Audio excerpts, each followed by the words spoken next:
la, lequel utiliser et à quel moment, je t'explique.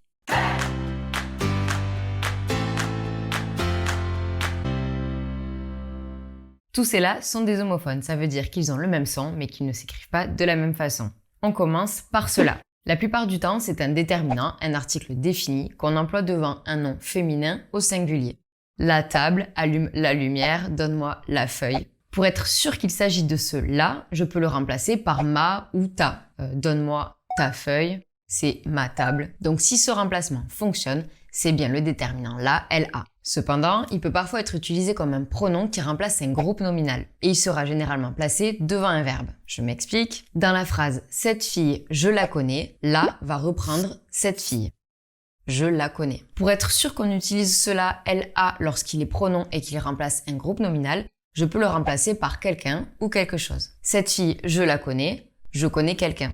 Cette feuille, je la pose sur la table, je pose quelque chose sur la table. Cela, L'AS et cela, L'A ont un lien. C'est un pronom personnel accompagné du verbe avoir à la deuxième personne du singulier ou à la troisième personne du singulier au présent. Est-ce que tu as pris ton téléphone? Oui, tu l'as. Est-ce qu'il a pris son téléphone? Oui, il l'a. Pour être sûr que c'est cette forme, il faut tout simplement remplacer le verbe par son imparfait. Tu l'avais ou il l'avait. Tu l'avais pris, il l'avait pris. Et pour vérifier que ce soit bien AS ou A, ça dépend de la personne. Si c'est tu, c'est forcément un S. Alors que si c'est la troisième personne du singulier, il, elle, on, ou un groupe nominal au singulier, ce sera un A. Cela, elle, a accent grave, est un adverbe qui indique la plupart du temps un lieu ou un endroit précis. Il peut également indiquer un moment ou un temps. Regarde, il est tout près, juste là. C'est celui-là que j'ai choisi. Alors là, ce n'est plus possible. Dire alors maintenant. Il peut être précédé d'un trait d'union. Ces temps-là ou ces gens-là. Pour être sûr qu'on emploie bien là, elle a accent grave, je peux le remplacer par si, ci ou ici. Il est tout près, juste ici.